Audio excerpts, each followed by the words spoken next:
Assalamualaikum warahmatullahi wabarakatuh. Kali ini di bab ini kita akan pelajari tentang pengertian spektrofotometer, prinsip kerja spektrofotometer UV vis, kemudian bagaimana menentukan lambda max, lambda maksimum, menentukan kurva standar, dan aplikasinya yaitu dalam menganalisa sampel bagaimana. And the first, apa pengertian dari spektrofotometri? Spektrofotometri merupakan metode pengukuran kuantitatif yang didasarkan pada pengukuran absorpsi radiasi gelombang elektromagnetik. Jadi dapat kita lihat di sini adalah alat spektrofotometer, yang mana spektrofotometer ini merupakan spektrometer dan fotometer. Jadi spektrometer itu alat yang menghasilkan sinar dari spektrum dengan panjang gelombang tertentu, sedangkan fotometer adalah alat pengukur intensitas cahaya yang ditransmisikan atau diabsorpsikan. Jadi dapat diambil kesimpulannya kalau spektrofotometri merupakan alat ini, metode yang menggunakan gabungan alat antara spektrometer dengan fotometer. Apa yang dimaksud spektrofotometer? Berarti kalau ya, berdasarkan pengertian yang slide sebelumnya tadi, spektrofotometer adalah instrumen yang digunakan untuk mengukur energi secara relatif jika energi tersebut ditransmisikan, direfleksikan, atau diemisikan. Nah, ini sekarang apa itu analisis spektrofotometri? Jadi ada beberapa jenis perbedaan ya. Jadi kalau kita menyebut spektrofotometri, kalau akhirannya metri ini berarti suatu metode. Kalau meter itu adalah alat ukur. Jadi tolong diperhatikan untuk kedepannya saat kita akan membuat suatu artikel atau membuat suatu laporan, perlu diperhatikan perbedaan antara spektrofotometri dengan spektrofotometer. Analisis spektrofotometri adalah analisis pengukuran. Jadi suatu metode analisis pengukuran konsentrasi larutan yang menggunakan instrumen spektrofotometer. Nah, sedangkan spektrofotometer sendiri merupakan instrumen yang digunakan untuk mengukur jumlah cahaya yang diserap atau intensitas warna yang sesuai dengan panjang gelombang. Pengukuran kuantitatif dari cahaya yang diserap ini dalam bentuk transmitansi dan absorbansi. Jadi nanti keluarnya akan berupa angka yang menunjukkan daya serapnya berapa. Fenomena transmitansi, absorbansi ini dinyatakan dalam hukum Lambert-Beer. Jadi itu merupakan suatu hukum yang mendasari kerja atau prinsip kerja dari suatu alat spektrofotometer UV vis. Apa berbit ini? Ya, ini yang harus kita ketahui sebelum beranjak bagaimana cara menggunakannya, menganalisanya bagaimana.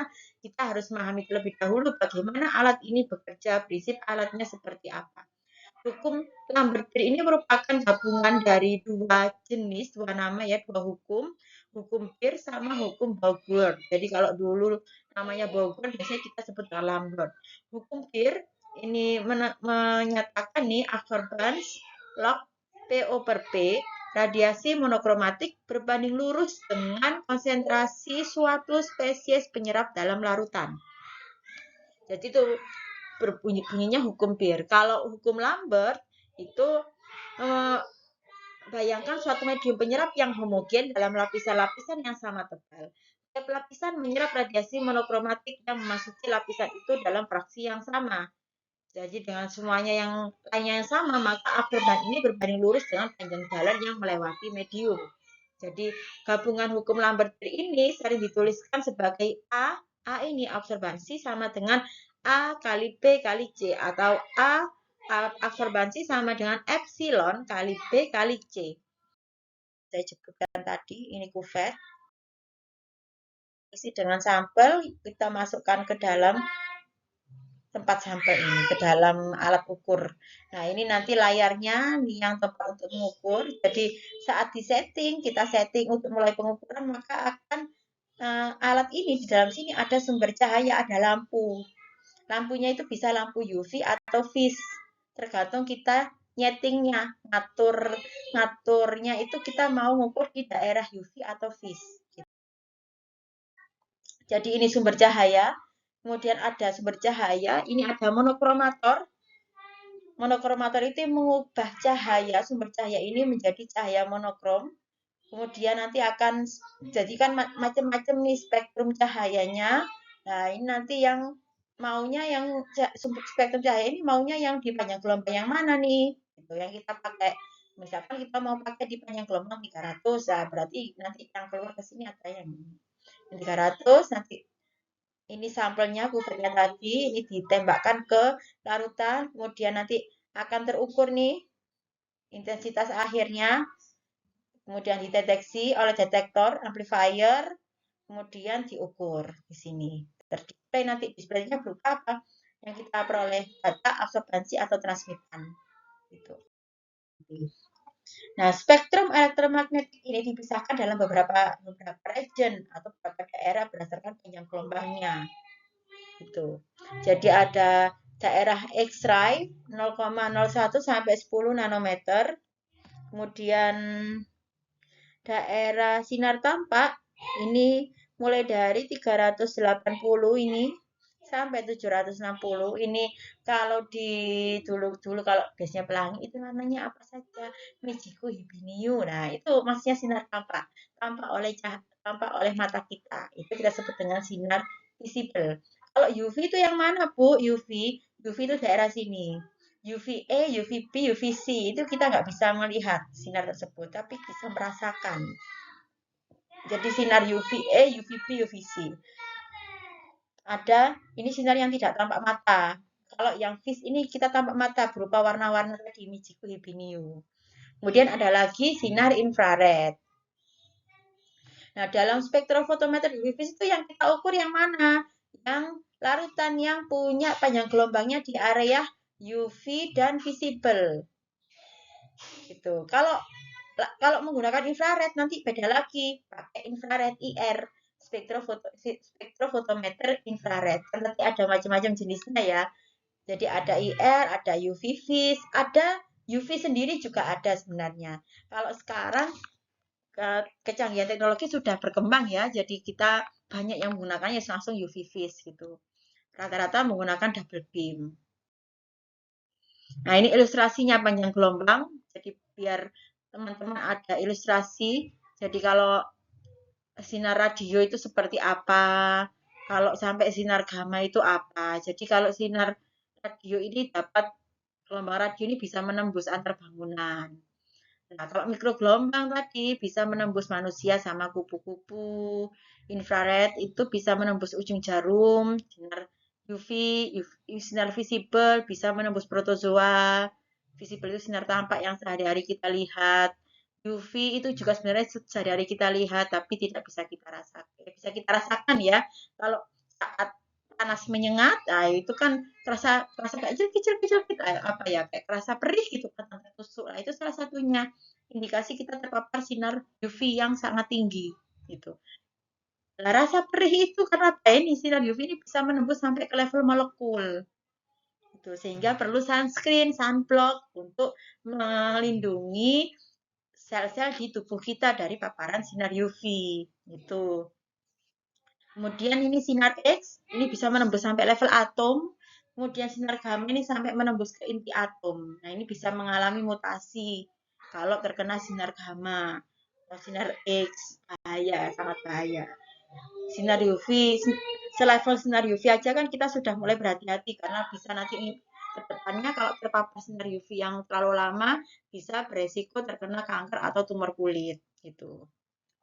Karena itu tadi, sinar UV ini bisa menembus sampai ke level molekul. Gitu. Nah, pada spektrometer UV vis ini, warna yang diserap oleh suatu senyawa ini adalah warna komplementernya. Jadi warna pelengkapnya dari warna yang teramati. Jadi ini contoh nih, saat kita kalau di larutan tampak nih, kita tampaknya larutannya hijau. Tapi yang diserap nanti warna yang ini, biru tua ini. Sama ini juga kalau kita nih ngelihatnya di apa ya, tampak mata kita itu warnanya kuning. Tapi yang diserap oleh spektrofotometer UV vis ini adalah warna biru. Begitu juga seterusnya nih. Nah, hubungannya antara warna pada sinar tampak dengan panjang gelombang. Jadi Kalau larutan yang warnanya ungu, maka pengukurannya itu di panjang gelombang 400 sampai 435 nanometer. Begitu juga yang ini sampai ke bawah ini. Gitu. Jadi apa sih pengaruhnya ini panjang gelombang ini? Jadi sebelum kalau kita ingin melakukan pengukuran kadar pada larutan sampel yang berwarna ungu atau biru, maka kita harus menentukan dulu panjang gelombang maksimum. Panjang gelombang maksimum itu apa? Panjang gelombang maksimum itu adalah panjang gelombang saat larutan analik tersebut memiliki absorbansi yang paling maksimal atau daya serap yang paling optimal. Sehingga kalau daya serapnya optimal, maksimal, itu akan mengurangi persen kesalahan sehingga meningkatkan akurasi dan presisi pengukuran kita. Gitu. Jadi langkah sebelum pengukuran kadar itu kita harus mengukur panjang gelombang maksimalnya. Nah, rentangnya bisa adik-adik lihat di sini. Jadi untuk kalau saya mau mencari nih lambda max-nya dari kalau yang larutannya biru berarti silakan dicari dari scanning dari 435 atau 480. Tapi kalau yang sejak kalau teknologi sekarang bisa kita scanningnya dari 400 sampai 500 terserah. Karena kecanggihan teknologi perkembangannya semakin pesat, maka proses pengukurannya memerlukan waktu yang cukup singkat. Gitu. Nah, pada larutan di bawah ini sama semuanya ya. Ini terlihat dari warna kuning sampai ke jingga. Manakah yang menunjukkan absorbansi paling tinggi? Apa artinya? Kalau adik melihat ini, di sini yang paling pekat adalah larutan yang sebelah kanan. Absorbansi yang paling tinggi adalah yang kanan otomatis. Kenapa? Karena sesuai hukum Lambert-Beer tadi, semakin tinggi konsentrasi suatu larutan, maka absorbansi senyawa tersebut semakin tinggi.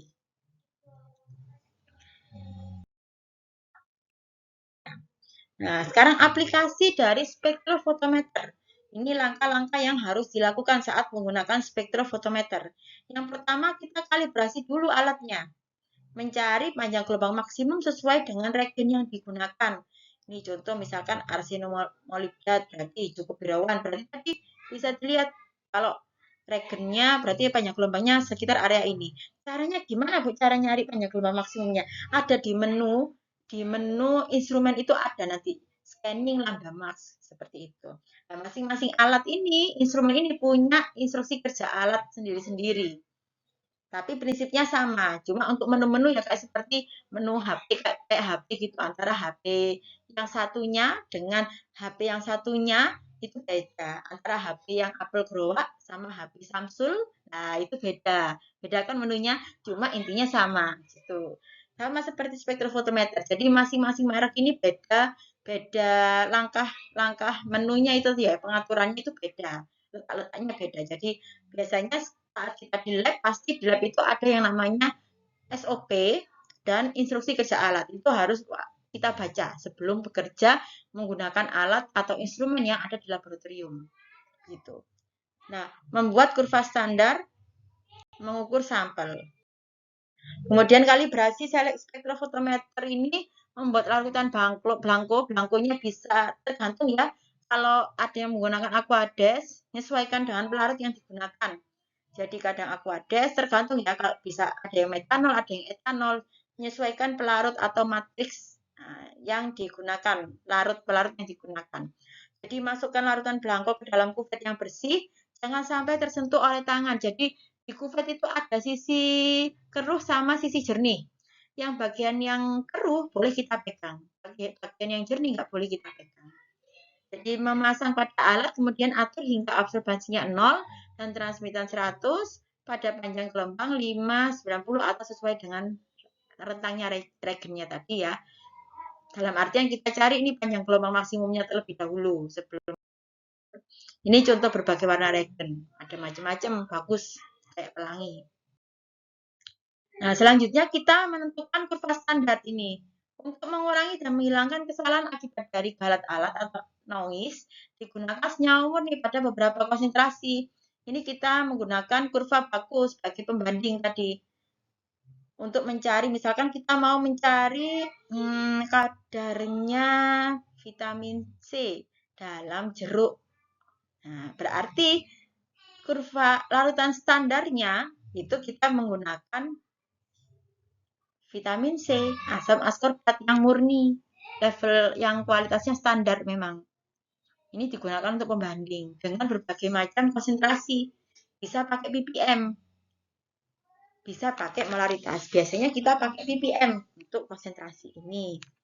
Jadi nanti menggunakan persamaan regresi linier, ini blanko, kemudian seterusnya ini standar 1 sampai 4, ini sesuai dengan konsentrasinya. Nanti diukur absorbasinya ketemu berapa pada banyak gelombang 562 ini contohnya ya. Kemudian kita buat kurva baku. Nah, ini dari kurva ini apa yang kita tahu dari kurva ini? Ini menunjukkan hubungan antara absorbansi dan konsentrasi. Jadi, siapkan larutan dengan konsentrasi tertentu dan analisa berdasarkan panjang gelombang maksimumnya.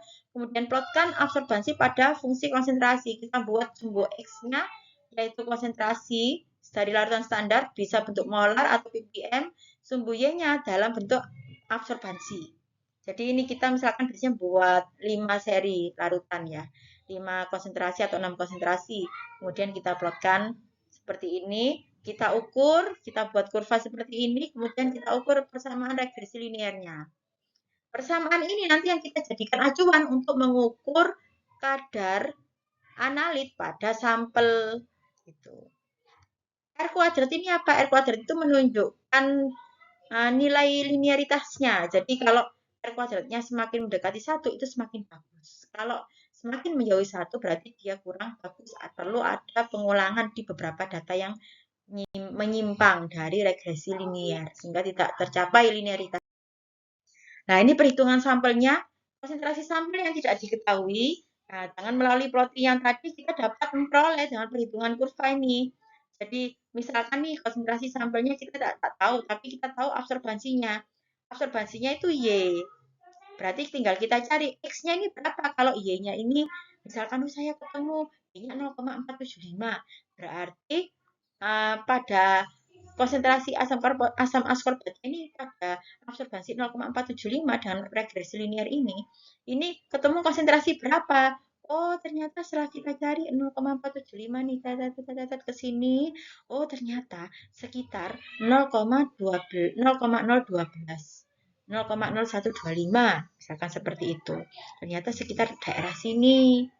Nah, artinya konsentrasi asam askorbat pada jeruk tadi, kalau misalkan dapatnya 0,475, sekitar 0,0125. Nah, ini Lambert-Beer tadi berdasarkan hukum Lambert-Beer. Jadi di sini ada frosted side, ini sisi yang keruh. Ini ada clear side, sisi yang jernih. Sisi yang jernih ini digunakan untuk cahayanya yang melewati, yang ditembuskan. Sisi keruh ini untuk pegangan kita. Itu. Konsentrasi dari sampel yang tidak ketahui encer, maka nanti absorbasinya kemungkinan tidak terukur. Nah, kisaran absorbansi kalau berdasarkan hukum Lambert-Beer ya, kisaran absorbansi yang bagus itu ya sekitar 0,2 sampai 0,8. Jadi ini menunjukkan linearitasnya yang bagus. Daerah absorbansi 0,2 sampai 0,8 ini. Nah, ini sampel ya, kemudian ini regen untuk regen uji dimasukkan ke kuvet. Ternyata setelah dimasukkan ini dia terlalu kental. Kalau terlalu kental juga ditolak gitu. Kenapa? Karena nanti absorbasinya terlalu tinggi. Akhirnya linearitasnya tidak teruji gini. Linearitasnya.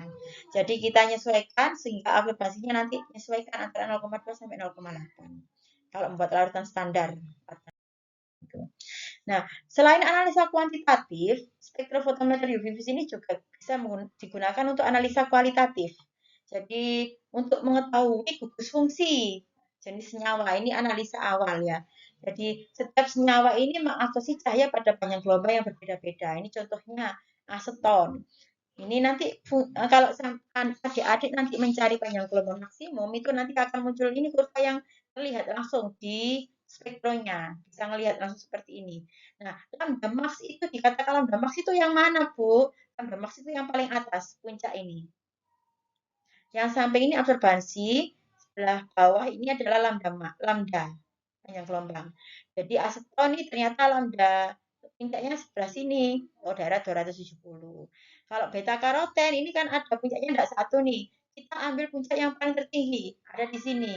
Ternyata beta karoten berada di sekitar daerah 450 lambda maksnya. Nah, berdasarkan ini, nanti kalau kita mau mengukur kadarnya aseton atau kadarnya beta karoten, kita gunakan lambda di pengukurannya di daerah ini. Pengukuran absorbansi, kita gunakan lambda di daerah ini. Ini contoh analisa kualitatif. Ini kafein. Kalau kafein ini sekitar 275. Asetil salisilik acid, aspirin, daerah sekitar 278 atau 280. Ini aseton. Jadi masing-masing rata-rata senyawa organik ya kalau digunakan analisa kualitatif ini untuk analisa senyawa organik yang bisa kita gunakan. Dari sini kita bisa melihat apa adik-adik? Sini. Dari kiri ke kanan bisa terlihat bahwa konsentrasi larutan semakin pekat. Terlihat dari warnanya, yang sebelah sini jernih, kemudian lama-lama tambah pekat. Ini nanti pastinya absorbansi yang sebelah kiri ini akan lebih rendah daripada absorbansi yang paling kanan. Ini contoh sampel spektrofotometer. Ini pelarut ya. Kemudian ini sampelnya, contohnya. Nah, ini isinya nanti kuvetnya ini nanti dimasukkan ke tempat sampel. Kalau dulu tempat sampel itu ada 2, sekarang itu bisa diisi banyak sampel. Karena teknologi semakin canggih, bisa auto sampling. Jadi kita bisa langsung ngukur 5 sampel. 5 atau bahkan lebih. Ini contoh kuvet, jadi macam-macam, ada jenis kuvet itu. Jadi ada yang seperti ini tergantung ukuran sampel yang kita punya. Jadi kalau sampelnya kita perolehnya banyak bisa menggunakan ini. Kalau ini biasanya sampel biologis, bakteri, darah, itu biasanya menggunakan ini. Urin itu pakai disposable kuvet. Jadi ada macam-macam jenis kuvet. Jadi ada kuvet yang digunakan sekali buang, itu untuk sampel infeksius. Gitu. Kalau kuvet-kuvet yang dari kaca ini biasanya untuk sampel-sampel yang relatif aman, bukan yang non infeksius ya. Nah, sekian penjelasan dari saya. Terima kasih atas perhatiannya. Saya akhiri. Assalamualaikum warahmatullahi wabarakatuh.